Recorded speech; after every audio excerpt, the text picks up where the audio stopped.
Sorry, I had to go do something, but we are back with Child's Play, or Bride of Chucky. So, okay. So yeah, prime suspects. Upon finding Warren's dead body, David holds him at gunpoint and alerts a police officer like he's snitching, like, oh my god, these guys fucking did this. They did this. What the hell is wrong with him? He's like, oh shit. They like finally find the body after all this tension on this road trip. Like, oh, like as an audience, you're like, oh, are they gonna find the body? I'm sorry about the background noise. It's whatever. Yeah. The dolls come alive, causing David to back onto the highway, where he is run over. So before the police, I mean, everyone's like looking at these dolls like, what the hell? Like, am I like high or something? Like, these dolls just came to life. It's like one of those moments when like an animal talks or like an inanimate object talks. It's like, what the fuck is going on? I mean, this would never happen, but it's just fun to think that it could happen. But yeah, so with David's luck, he backs into the highway, gets ran over, and the police don't really suspect a thing. So so Jesse and Jade drive away with the dolls who reveal their plan. So they like they can talk. They're like, okay, guys, this is what we're doing. We're finally revealing it. We killed all these people because they're getting in your way, and we need this amulet to put us back into human bodies. And it happens to be their bodies, which they're not going to find out until they get to the cemetery. They steal an RV to evade the police so they don't like see the vehicle because it's a very like distinguishable vehicle. It's like a eagle on the side of a van. So, where Jesse and Jade instigate a fight between Chucky and Tiffany. In the commotion, Jade locks Tiffany into an oven, Jesse pushes Chucky out the window, and the RV crashes into a ditch. So they don't quite arrive. I mean, they're getting kind of close, but they don't quite arrive yet while they're like beating the shit out of each other. So, Chucky forces Jade to take him to his gravesite while Jesse follows with Tiffany. So, it's kind of weird. Like, the guy is with the girl and the girl is with the guy, the dolls, and the people. And so they're like forced to take him to the grave because they're really close. They're like walking over there, like holding him. He's holding her at gunpoint. He's like, take us over there. You know. Obeying Chuck's orders, Jade retrieves the amulet from the casket, so the mission appears to be a success. Jesse then appears with Tiffany and they trade hostages. But Chucky throws a knife into Jesse's back and ties up the couple for the ritual. Like they framed them this whole time. They were gonna get him to this graveside before making them defenseless and tying them up for the ritual, of course. As Chucky begins the incantation, Tiffany kisses him and stabs him with his knife, which is very fucking weird. I don't know why Tiffany did this. A battle ensues, and Tiffany collapses after being stabbed in the heart by Chucky, so it appears she's dead. But these dolls, unless you like shred them to pieces, they don't die. Like, we should know this. Jesse knocks Chucky into his own grave with a shovel,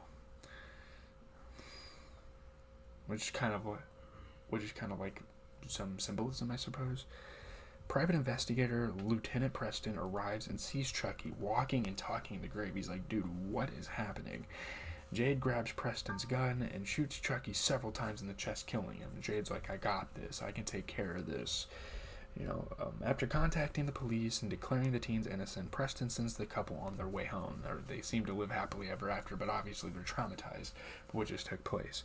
As he inspects Tiffany's body, she springs awake and starts screaming, giving birth to a baby doll which attacks Preston. One of the most sick, demented, nasty-looking things I've ever seen in my life. Just like at the end of the movie, that is just so fucking disturbing. What the hell was that ending? It was kind of funny, but at the same time, it was like, dude, what is wrong with the creators of this movie? Anyway, we're gonna go to a critical reception, and then I think we're gonna call it a day here.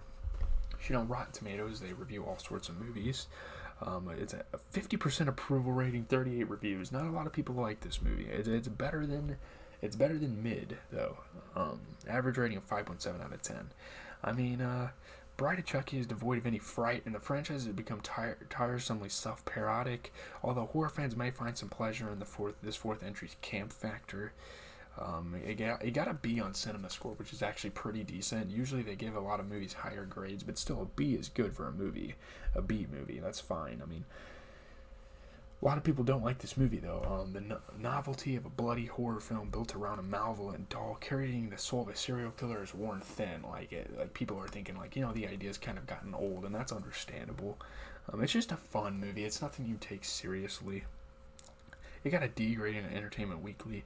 It's an upchucking of cartoonish gore that leans heavily on self-referential gags. 2 out of 5 on The Independent.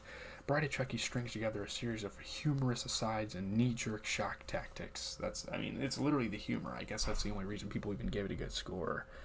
Ronnie Yu milks the utter inanity of Chucky's existence for all it's worth, and knows the conventions of the genre well enough that horror fans should feel total gratification in the levels of both mayhem and grotesque horror. So some people liked it, of course. No one will confuse Bride of Chucky with a classic like Bride of Frankenstein, but anyone looking for nasty laughs will be delighted. Again, it's a humorous movie. You don't take it seriously, and if you do, you're just kind of a weirdo. 3.5 out of 5 stars on the Austin Chronicles. Its visuals were all pretty cool, and the witty, pithy script. This 4th entry in the Killer Doll franchise is by far and away the best, some people say. You can debate that. This whole franchise is kind of just a humorous horror joyride. A surprisingly affecting tale of pint-sized love and dismemberment that's remarkably well done. Some people say it's their personal favorite film in the series, and, Cody Leach likes this series, so he's like the expert. If you want some output, you gotta go to him. Like, he knows what he's talking about, but it's GCTV, I'm out. I'm going to go watch The Walking Dead right now so I don't have to later. They just dropped Jack Harlow and J. Cole into my team. I actually just got that email, or just got that Twitter notice, so that'll be cool. Maybe we'll do, if we can play those two online, maybe I'll do a gameplay on the channel sometime, but I will see you guys in the next one. Have a